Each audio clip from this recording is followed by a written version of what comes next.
প্রিয় দর্শক, আবারও সেই ওয়াকার এই মুহূর্তে দেশের আ দুষ্ট চক্রের মূল যিনি কেন্দ্রবিন্দুতে আছেন, যার পরামর্শে দেশের আ ইউনূস সরকারকে একটা বাজে পরিস্থিতিতে ফেলা এবং বাংলাদেশকে আবারও ভারতের করদ রাজ্য হিসেবে পরিণত করার জন্য যা করা প্রয়োজন সবকিছুই ক্যান্টনমেন্টে বসে করছেন এবং ওয়াকারের সাথে হাত মিলিয়েছেন বেশ কিছু জেনারেল এবং সিনিয়র অফিসাররা।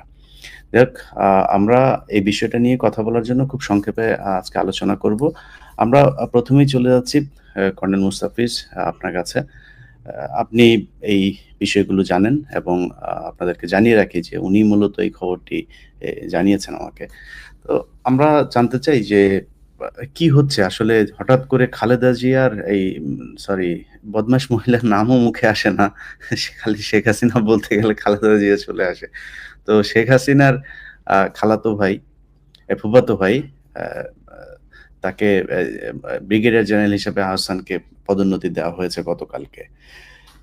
তো হঠাৎ করেই শেখ হাসিনার ফুফাতো ভাইয়ের মতো এই ধরনের অফিসারদেরকে ওয়াকার কাছে টানছে এর কারণ কি? ভাই, আ আ যেটা বলছিলেন কর্নেল মুস্তাফিজ ভাই যে ওয়াকারই হচ্ছে গিয়ে নাটের গুরু।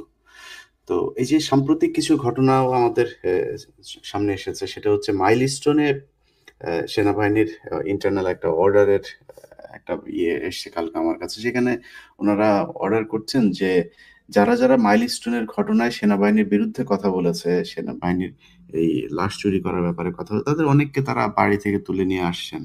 এবং এই ঘটনা ঘটেছেও। তাদের অর্ডারই শুধু হয়নি, এটা এক্সিকিউট হয়েছে। এরপরে হঠাৎ করে আমরা একটা জিনিস খুব অবাক হয়ে দেখলাম যে এ সার্জিস তিনি মানে ওয়াকারের ব্যাপারে খুব পজিটিভ কথা বলেন। মানে এটা তাদের মানে সার্জিসকে তো বলেও একটা পোস্ট করানো যায় না যে, "ভাই আপনি আমার পক্ষে একটু করে কথা" এটা যদি কেউ বলেও, বলার পরেও কি সে পোস্ট করবে? সে তো বুঝে শুনেই পোস্ট করে এবং নিশ্চয়ই পোস্টের পেছনে কোনো না কোনো একটা কারণ আছে। মানে এর আগেও এই হাসনাত যেদিন ওয়াকারের ব্যাপারে কথা বলেন যে, ওয়াকার তাকে ডেকে নিয়ে গিয়েছিলেন। সেখানে গিয়ে বলেছেন যে শেখ হাসিনা আ কে আবার ফিরিয়ে আনা বা আওয়ামী লীগকে আবার রিফাইন একটা আওয়ামী লীগকে ফিরিয়ে আনার ব্যাপারে তিনি হাসনাতকে চাপ দিচ্ছিলেন। তার পরপরও কিন্তু আমরা সার্জিসকে দেখেছি যে তিনি হাসনাতের বিপক্ষে গিয়ে তারপর সেনাবাহিনীর পক্ষে একটা পোস্ট করেছেন। এটার কারণ কি? এরকম কেন হচ্ছে? প্রথম কথা, আসসালামু আলাইকুম ভাই। প্রথম কথা হলো গিয়া, আমি সেনাবাহিনী যে জায়গাটাতে বলতেছে, বা আপনি বললেন যে আপনার কাছে একটা ইন্টারনাল অর্ডারের ব্যাপারে খবর আছে। তো আমি, আপনি, পিনাকিদা, কনক সারওয়ার, মোস্তাফিজ, আমরা যতই বলি না কেন, তার থেকে গুরুত্বপূর্ণ হলো কাজে করে দেখানো। তো সেনাবাহিনী, আমি তো প্রশংসা করব। সেনাবাহিনী যেভাবে উদ্ধার কাজটা করছে, যেভাবে মিডিয়াতে আসছে, সেটা অবশ্যই প্রশংসনীয়। সেই ব্যাপারে কিন্তু আপনারা কেউ বা আমি কখনো সেটা নিয়ে প্রশ্ন করি নাই।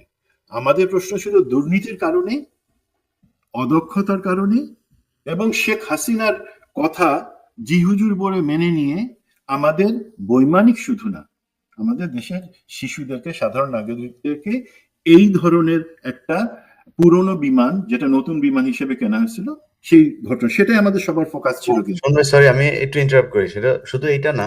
হুম, এই সেনাবাহিনীর লোকজনকে এবং আমি একদম ওই স্কুলের শিক্ষকের কাছে শুনেছি। তারা গিয়ে তাদের একটা দল তো উদ্ধার কাজ করেছে।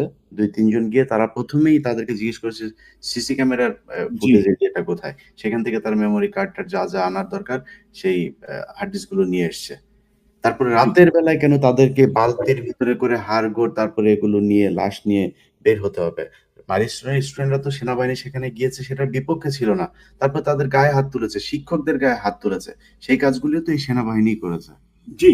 মানে আমিও সেই পয়েন্টে আসছি, সেনাবাহিনী যে কাজটা করেছে বা সেনাবাহিনী কাজের মাধ্যমে প্রমাণ করবে, তার তো কাউকে শাটডাউন করানো, কাউকে মারধর করা, ভিতরে ঢুকে, যারা চিন্তা করেন, যেই পিতার, মাতার, ভাই বোনের সন্তান বা ভাই বোন এই দুর্ঘটনার মধ্যে পড়ছে, তাদের মানসিক অবস্থাটা কি, সেই অবস্থায় তাদের আপনি পিটাইতেছেন।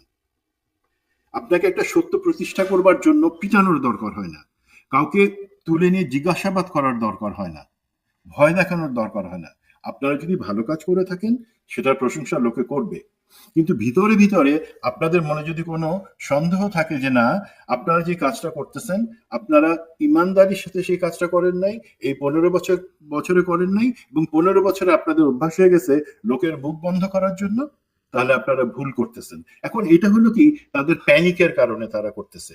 এই ব্যাপারটাতে আমি একটু আসবো, তার আগে সার্জিসের ব্যাপারে যে জিনিসটা আপনি বলছেন, সার্জিস আলম অবশ্যই বিপ্লবের একজন, হাজারো কর্মী এবং নেতা। প্রথম কথা, বিপ্লবে কোনো নেতা ছিল না। বিপ্লবী নেতা থাকলে কোনোদিন এই বিপ্লব সফল হতো না। সে বিএনপিও পারে নাই, কেউ পারে নাই। নেতা দিয়ে কাজ হয় না, সেটা ছাত্র জনতা বুঝাই দিছে। আপনারা সমন্বয়ক হিসেবে সামনে ছিলেন, সে কারণে লোকে আপনাদের চিনে। বাট আমি আপনারা তো নেতা মানি না, বা আপনাদের কাউকে আমি মানি, মাঠের সানজিদাকে আমি নেতা মানি। বাট এখানে নেতা থাকে কোন, তো এখন সমস্যা হলো আপনারা হয়ে গেছেন নেতা।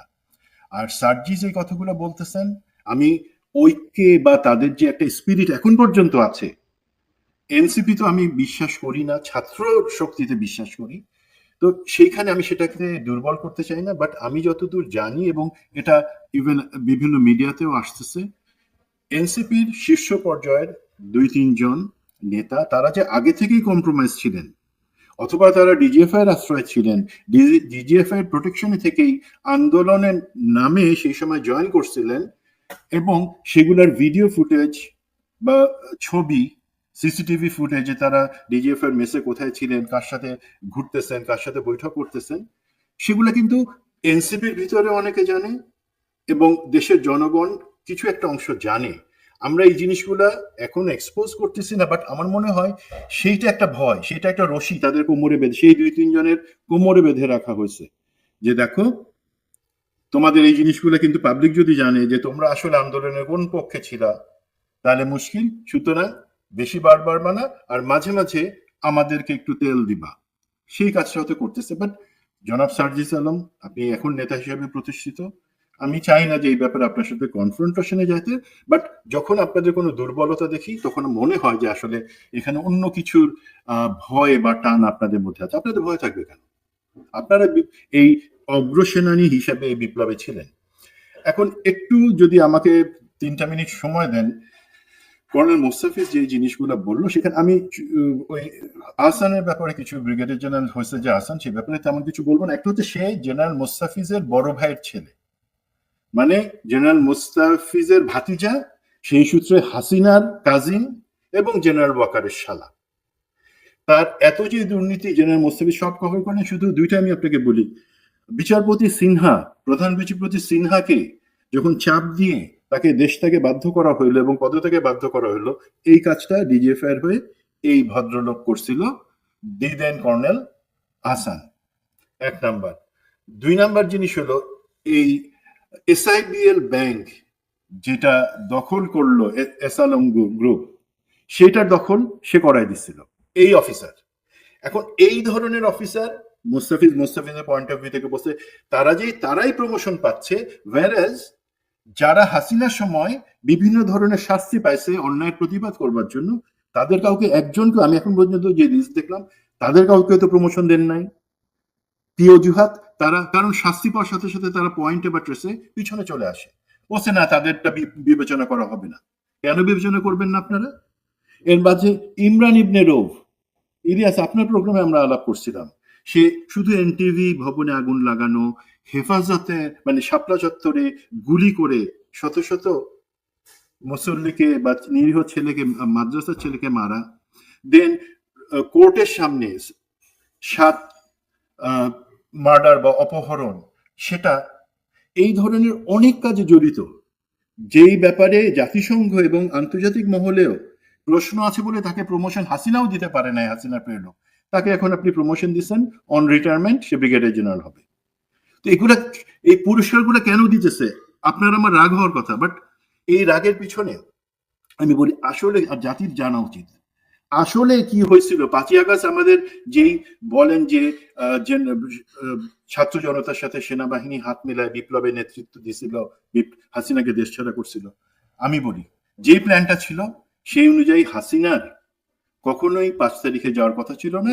হাসিনার প্ল্যান ছিল 6 তারিখ বিকালে সে একটা জাতির উদ্দেশ্যে ভাষণ দিয়ে বলবে যে ঠিক আছে, প্রয়োজন হলে আমি ক্ষমতা ছেড়ে দিতে পারি, আপনারা দেশবাসী যদি চায় আমি নির্বাচন দিব তত্ত্বাবধায়ক সরকারের আদানে। এইভাবে সে একটা আদেশ দিয়ে সে হয় কুমিল্লা সেনানিবাসে গিয়ে 3-4 দিন থাকবে, অথবা সিচুয়েশন খারাপ হলে সে ভারতে চলে গিয়ে থাকবে, বাট দেশের লোক জানতে পারবে না, দেশের লোক জানবে সে আছে। এইভাবে প্ল্যান ছিল। বাট 3 তারিখ থেকেই মোটামুটি একটা ধারণা করা হয়, বোঝা যায় যে না, হাসিনা টিকতে পারবে না হয়তো এইভাবে দেশে থেকে। তখন 3 তারিখে কিন্তু এই মেজর লেফটেন্যান্ট জেনারেল মুজিব, দেন আমাদের জেনারেল তারেক সিদ্দিকী, খুনি জিয়াউল হাসান, মেজর জেনারেল জুবায়ের, এরা কিন্তু মিটিং করে তারেক সিদ্দিকীর বাসায়, ভারতের যে স্টেশন কমান্ডার আছে রয়ের তার সাথে, এবং ওইখানে প্ল্যানটা চূড়ান্ত হয়। 12 জনের প্যাসেঞ্জার লিস্ট, যে সেখানে যাবে, সাথে প্যাসেঞ্জার লিস্টে যে যাইতে পারে নাই সে হইল গিয়া আমাদের দরবেশ, সে আমেরিকান এম্বাসিতে আটকা পড়ে গেছিল বলে যেতে পারে নাই। তো দেখেন 3 তারিখে যখন এটা হলো তখনও কিন্তু প্ল্যান ছিল যে 6 তারিখে যাবে, 6 তারিখের ফ্লাইট, সমস্ত প্যাসেঞ্জার লিস্ট। বাট যখন 5 তারিখে আমাদের ছাত্র জনতা চলে আসলো গণভবনের একদম কাছে, সেই মুহূর্তে কিন্তু জেনারেল ওয়াকার ছুটে গেলেন গণভবনে। উনি গেছিলেন, কিন্তু ওনাকে পিস্তল দেখানো হয়েছে, ওনাকে ভয় দেখানো হয়েছে। এগুলা ভাই গল্প বানানো হয়েছে আমাদেরকে বোঝানোর জন্য যে উনি কত বড় লাইফ রিস্ক নিয়েছিলেন। যেটা হচ্ছে উনি তাকে এই পতিতা হাসিনারে বললেন যে আমাদের যে প্ল্যান ছিল 6 তারিখে আপনি যাবেন, সেটা আগামীকালকে, সেটা তো হইতেছেন, এখন হাতে খুব কম সময়, মাত্র 15-20 মিনিট আছে, এর মধ্যে আপনারা যেতে হবে। তো খুনি হাসিনা তখন রাগ করে যে না, তোমার তো দায়িত্ব ছিল আগামীকাল পর্যন্ত ঠেকায় রাখা, যাতে আমি সেফলি একটা ভাষণ দিয়ে যেতে পারি। তখন সে যায়, বাট সে প্রমিস করে যে এই যে অ্যাডমিনিস্ট্রেশন, প্রশাসন, সেনাবাহিনী, পুলিশ, বিচার বিভাগ, কোথাও কোনো পরিবর্তন আসবে না, বিকজ হাসিনা কয়েকদিন পরে ফেরত আসবে। সেই আন্ডারস্ট্যান্ডিং এ তখন সে যায়।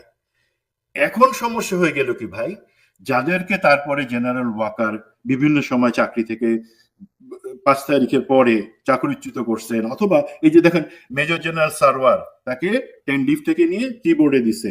তারপরে যারা ডিজিএফ এর যারা ভারতে পালা গেছে তাদের কথা আমি বলতেছি না। দেন মেজর জেনারেল কবির, তাকে স্কুল অফ ইনফ্যান্ট অ্যান্ড ট্যাকটিক্সে নিয়ে যাওয়া হয়েছে। মেজর জেনারেল আমিন, আনসারের ডিজি, তাকে minister of foreign affairs. Then who else, Mustafiz the other major general, যাকে মোফাতে রাখা হয়েছে। মেজর জেনারেল মাহবুবুর রশিদ, কদমবস্তি জেনারেল, তাকেও পররাষ্ট্র মন্ত্রণালয়ে রাখা হয়েছে। এরা সবাই কিন্তু চাকরিতে আছে। এই চাকরিতে থাকা, দেশে থাকা পার্টি, খালেদ মামুন যারা ভারতে পালা গেছে, আছে খালেদ মামুন। হ্যাঁ, মামুন খালেদের কথা আমি পরে আসতেছি। না, খালেদ মামুন রিটায়ার চলে গেছে অলরেডি। না, সে তো দেশেই না আছে। না, বাট হ্যাঁ, উনি দেশে আছে, দেশে দেশে আছেন। দেশে আছে। মেজর জেনারেল মামুন খালেদ, এবং আমার প্রশ্ন থাকবে গুমকুম না, কমিশন। মামুন খালেদ না, এটা হচ্ছে 21 লং কোর্সের মামুনের কথা বলতেছে ইলিয়াস ভাই। 21 লং কোর্সের মামুন, সে অলরেডি রিটায়ার ছিল ভাই দেশে। আর্টিলারির, হ্যাঁ সে আছে। আর 5th লং কোর্সের যে লেফটেন্যান্ট জেনারেল মামুন খালেদ, উনি কিন্তু দেশে আছেন।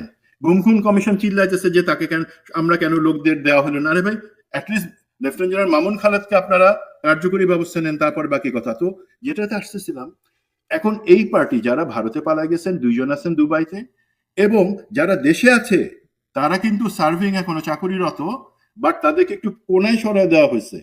তারা মিলে এখন তাদের চিন্তা, আমাদের তো সরায় দেওয়ার কথা ছিল না, আমাদের তো শপথে থাকার কথা ছিল। তো জেনারেল ওয়াকার আমাদের সাথে বেইমানি করছে, জেনারেল ওয়াকার আমাদেরকে সরানোর কথা না, সুতরাং জেনারেল ওয়াকার খারাপ। আর এদিক থেকে জেনারেল ওয়াকার কিন্তু তাদের বিরুদ্ধে কোনো ব্যবস্থা নিতেছে না। বিপ্লবের যারা পক্ষের তাদেরকেও উনি ন্যায় বিচার করতেছেন না। জেনারেল ওয়াকার মাঝামাঝি জায়গায় আছে।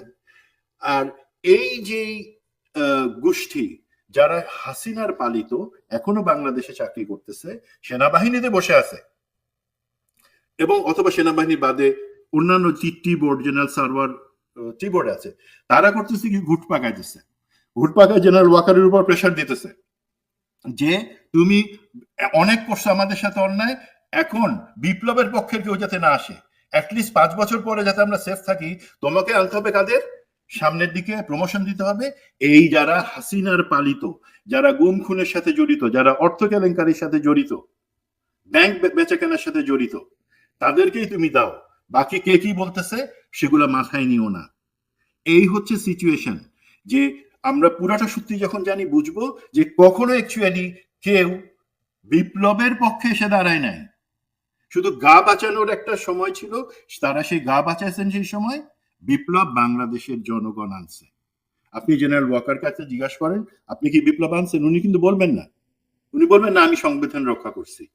মানে শেখ হাসিনাকে বিমান বাহিনী প্রধানের দায়িত্বে সরাসরি একটা পতিতা প্রধানমন্ত্রীরে ভারতে নিয়ে সেফ রেখে আসে, এটাই সংবিধান সমুন্নত রাখা। দুঃখিত আমি সেটা বাই করি না।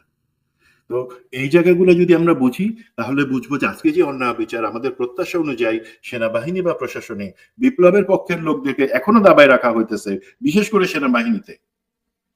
তার বিপরীতে বিপ্লবের বিপক্ষের লোকদের প্রমোশন দেওয়া হয়েছে। এটা হলো সেই আকুতি বা তার